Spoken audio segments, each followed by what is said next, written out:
제목을 따라서 하겠습니다. 궁극적인 질문과 대답. 어느 날 한 서기관이 예수님께 나와 질문을 합니다. 모든 율법 중에 가장 크고 첫 번째가 되는 계명은 무엇입니까? 당시 유대인들에게는 하라는 계명이 365가지, 하지 말라는 계명이 248가지가 있었습니다. 그래서 특별히 서기관들은 율법에 대한 조항을 어떻게 해석하고 적용할까를 가지고 끊임없는 논쟁을 벌였습니다. 율법을 해석하는 일도 어렵지만 이 해석을 어떻게 적용할까를 가지고 많은 논쟁을 벌였습니다. 그리고 예수님께 나와서 이 서기관들 중에는 어려운 질문을 하거나 대답하기 까다로운 질문을 하면서 예수님을 책잡으려고 했던 사람들이 많았습니다.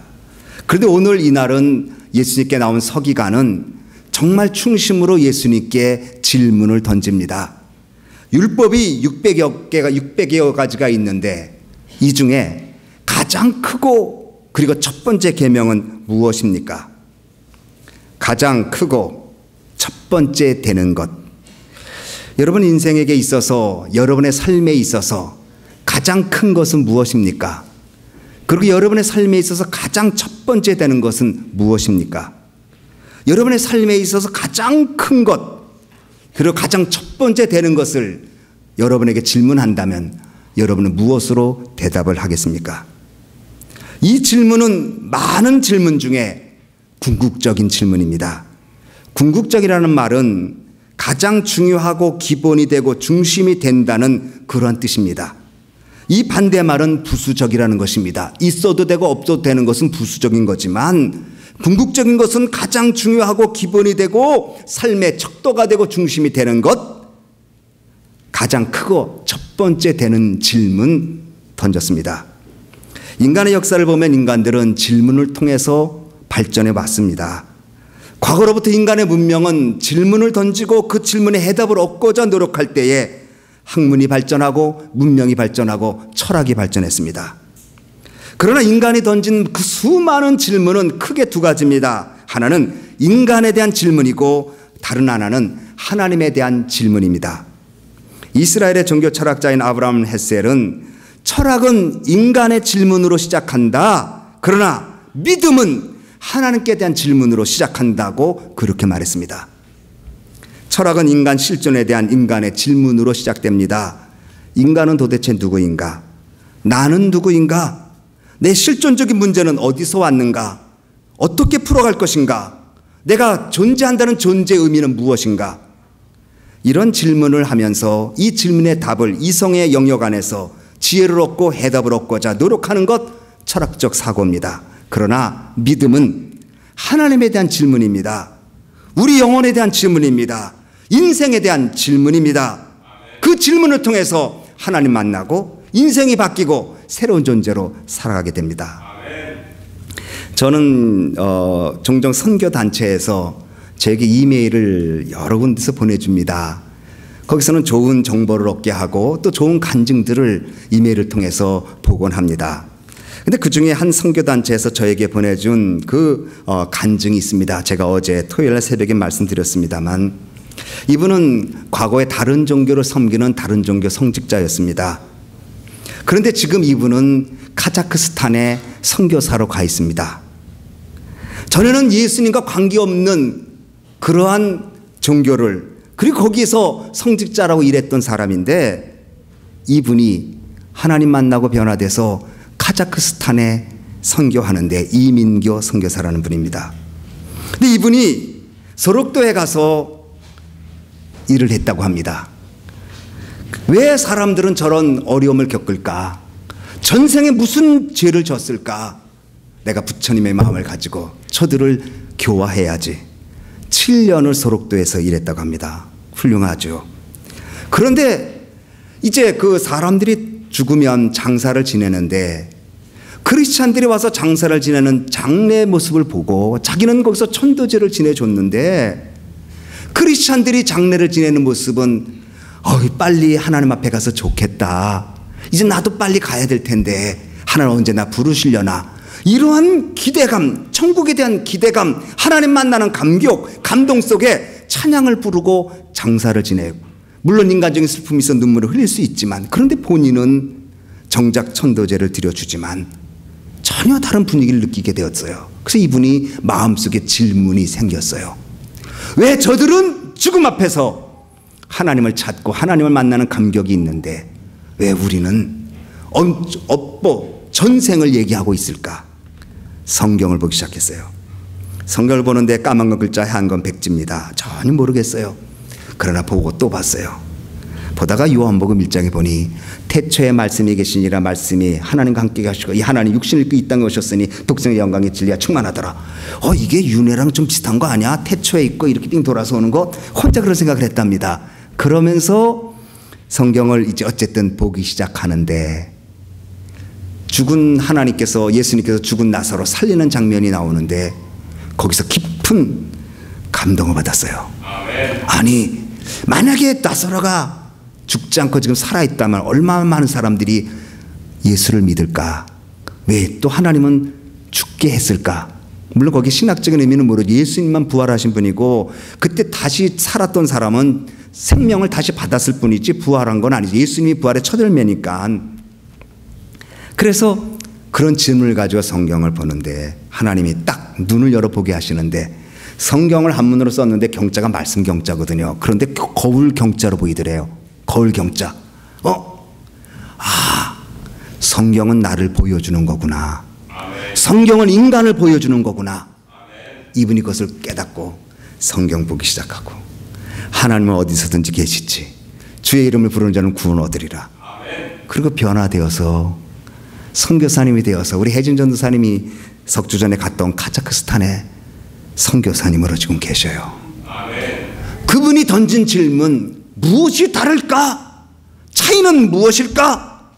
나도 선을 찾고 영혼을 찾는데 이분들이 찾는 것은 무슨 차이가 있을까? 그 질문 속에 하나님의 영이 그들과 함께 했습니다. 여러분, 질문이 중요합니다. 세상에 많은 질문이 여태까지 내려왔고 질문이 있어지겠지만 딱 두 가지, 인간에 대한 질문이냐 하나님에 대한 질문으로 나눠지게 됩니다. 서기관은 하나님에 대한 질문을 던졌습니다.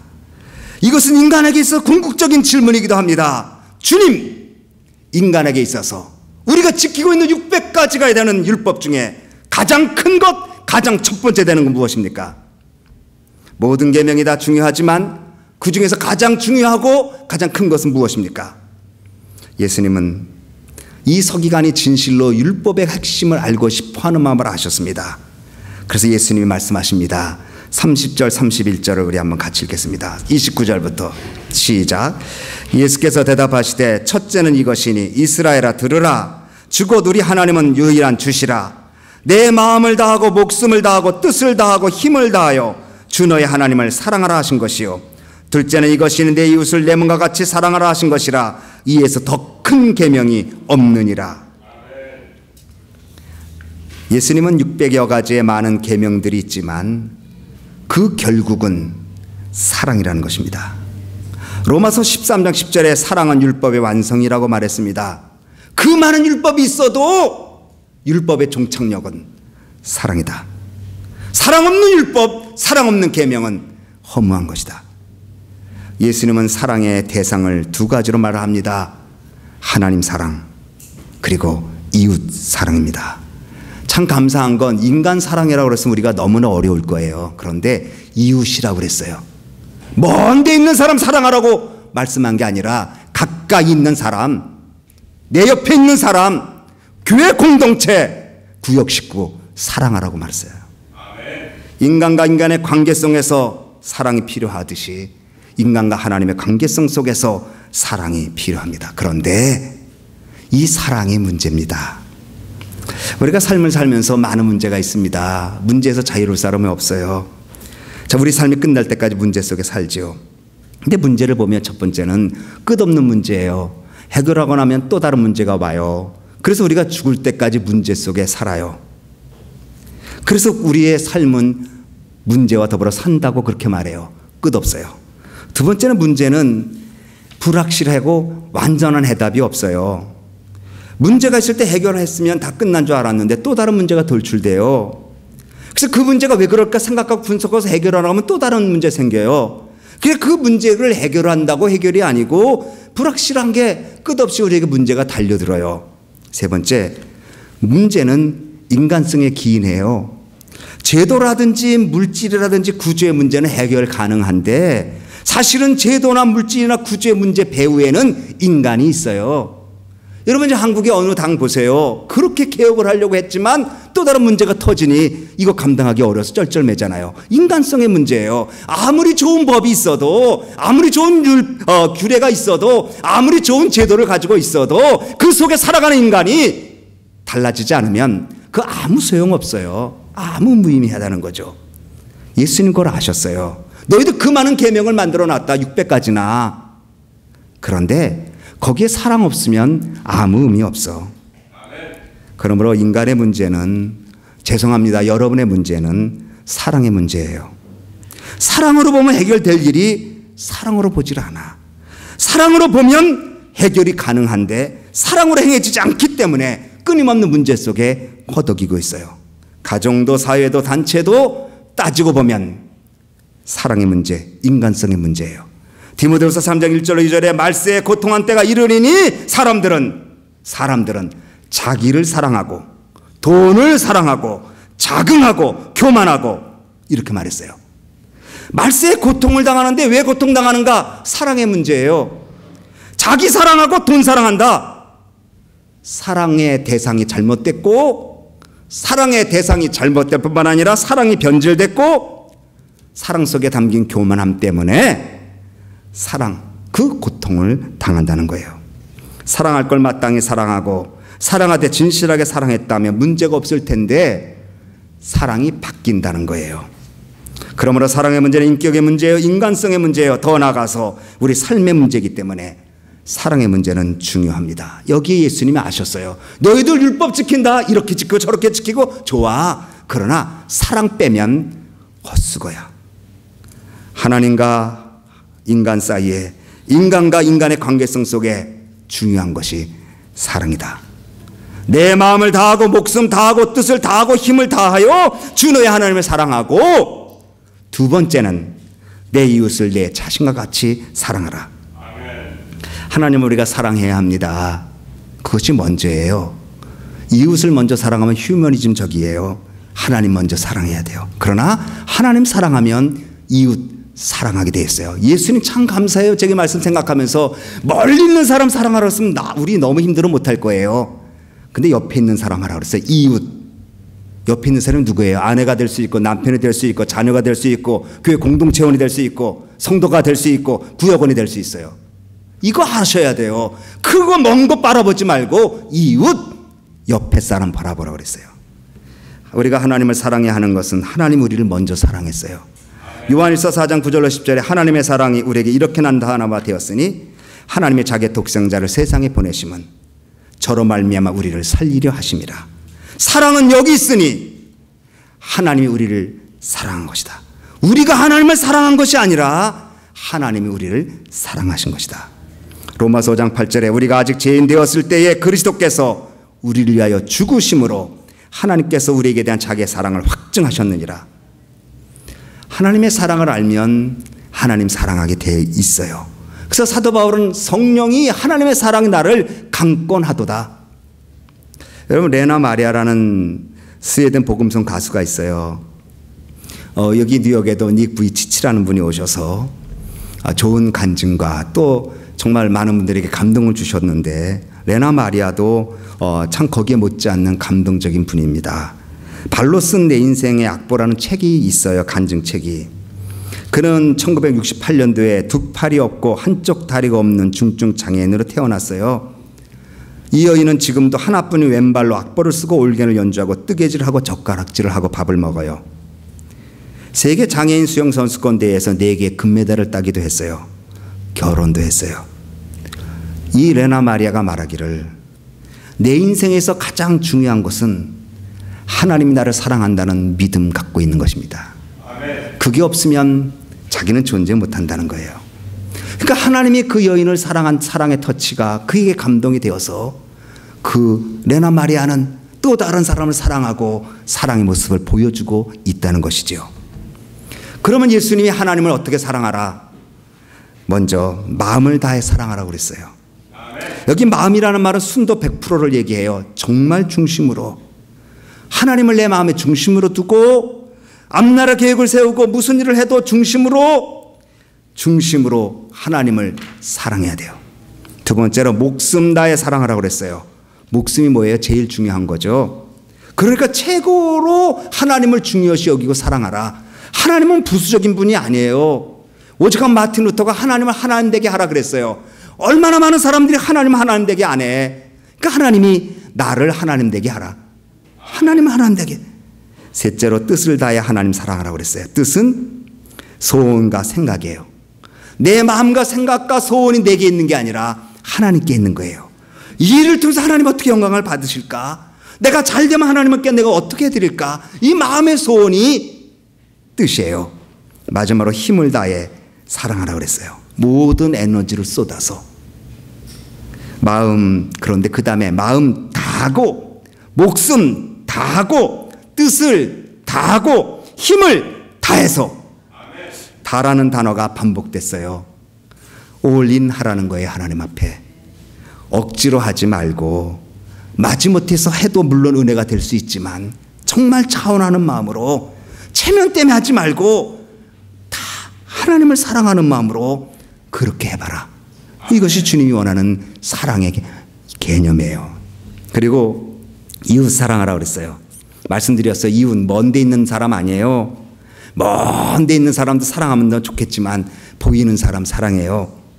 그런데 어떻게 사랑하는지 한번 읽어볼까요? 우리 같이 읽겠습니다. 31절 시작.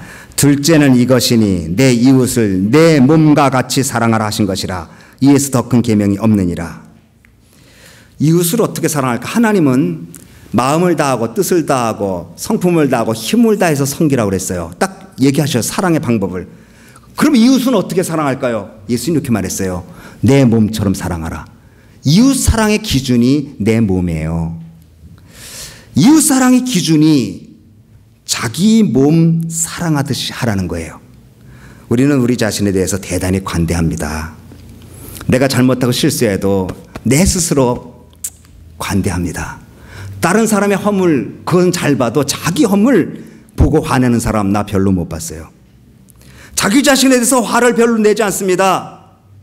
자기 자신의 실수나 죄를 드러내지 않습니다. 그런데 다른 사람 거는 잘 보이고 드러내거든요. 예수님은 그렇게 말했어요. 사랑의 기준을 멀리 둔 것이 아니라 내 몸에 뒀어요. 내 몸처럼 해라.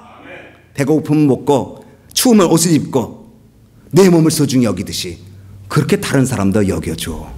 다른 사람은 전혀 생각 안 하고 내 말 가는 대로 내 생각 가는 대로 하면 그건 사랑이 아니다. 새 계명을 너희에게 주노니 서로 사랑하라. 내가 너희를 사랑한 것 같이 너희가 서로 사랑하라. 너희가 서로 사랑하면 이로써 모든 사람이 나의 제자가 된 줄 알리라. 사랑이 제자의 규범이에요. 여러분 그거 아셔야 돼요. 제자 훈련 받고 성경을 암송하고 물론 훌륭하죠. 그러나 거기에 사랑이 빠지면 무슨 제자겠어요.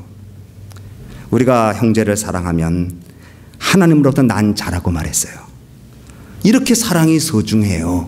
우리는 여러 가지 일들을 준비하고 생각하지만 궁극적인 질문을 잃어버렸어요. 궁극적인 대답을 잊어버리고 살아요. 다른 데는 바라보면서 정말 내 안을 바라보지 못하고 살 때가 많아요. 예수님께서 크고 첫째 되는 계명 하나님 사랑이다. 크고 첫째 되는 계명 하나님 사랑하는 것처럼 이웃 사랑인데 이웃 사랑의 기준은 너의 몸이다. 내 몸처럼 아끼고 있는가? 내 몸처럼 소중하게 여겨주고 있는가? 내 몸처럼 그 사람을 감싸주려고 하고 있는가? 여러분 이거 아셔야 돼요. 이 서기관이 예수님이 그렇게 말씀하셨습니다. 그러니까 대답합니다. 32절 33절 시작. 서기관이 가로되 선생님이 옳소이다. 하나님은 한 분이시요 그 외에 다른 이가 없다 하신 말씀이 참이니이다. 또 마음을 다하고 지혜를 다하고 힘을 다하여 하나님을 사랑하는 것과 또 이웃을 제 몸과 같이 사랑하는 것이 전체로 드리는 모든 번제물과 기타 제물보다 나으니이다. 이렇게 대답했어요. 궁극적인 질문에 정말 궁극적인 대답을 했어요. 그랬더니 예수님이 34절 다 같이 읽습니다. 시작. 예수께서 그 지혜 있게 대답함을 보시고 이르시되 내가 하나님의 나라에 멀지 않도다 하시니 그 후에 감히 묻는 자가 없더라. 많은 질문을 가지고 왔어요, 서기관들이. 그러나 이 서기관의 궁극적인 질문 후에, 대답 후에는 다른 서기관의 질문을 할 수가 없었습니다. 왜냐하면 가장 중요하고 가장 소중하고 가장 기본이 되는 질문과 대답을 주님이 해 주셨기 때문입니다. 그런데 예수님이 그 사람을 칭찬할 때에 내가 하나님 나라가 가까웠다. 많은 서기관 중에, 성경에 나오는 서기관 중에 유일하게 칭찬받은 사람은 이 사람입니다. 이름이 나오지는 않습니다. 어떤 사람인지는 모릅니다. 그러나 분명한 건 그가 궁극적인 질문을 던지고 그가 궁극적인 대답을 하고 그의 삶의 모습 속에 하나님 사랑, 이웃 사랑에 대한 확신을 고백할 때에 하나님은 그 사람을 통해서 하나님 나라가 가까웠다고 축복을 해 주셨습니다. 아멘. 오늘 우리의 문제가 무엇입니까? 구조의 문제입니까? 물질의 문제입니까? 아니면 제도의 문제입니까? 아니에요. 우리의 인간성의 문제예요. 아니에요. 사랑이 없는 게 문제예요. 그래서 말씀하지 않았습니까? 사랑이 없으면 천세 맑아 방언을 하고 사람들을 고치고 불과 같은 믿음을 가지고 있어도 사랑 없으면 nothing, 이렇게 주님 얘기했어요. 얼마나 사랑이 중요하면 믿음, 소망, 사랑 중에 제일은 사랑이라. 근데 우리는 사랑이 어려워요. 사실 사랑이 사실은 제일 어려워. 사랑은 많이 외쳐지고 사랑은 소중하다고 말하지만 가장 쉽게 쓰여지는 단어가 사랑입니다. 사랑 때문에 결혼한다고 말하고 사랑 때문에 헤어진다고 말합니다. 똑같은 사랑인데 이상하게 풀어가고 있죠. 그러므로 우리는 하나님 사랑해야 정말 이웃을 하나님 마음으로 사랑할 수 있으니 하나님 사랑하게 해주십시오. 그리고 내 옆에 있는 사람을 내 몸처럼, 예수님 멀리 얘기 안 했어요. 너의 몸처럼 사랑해줘라.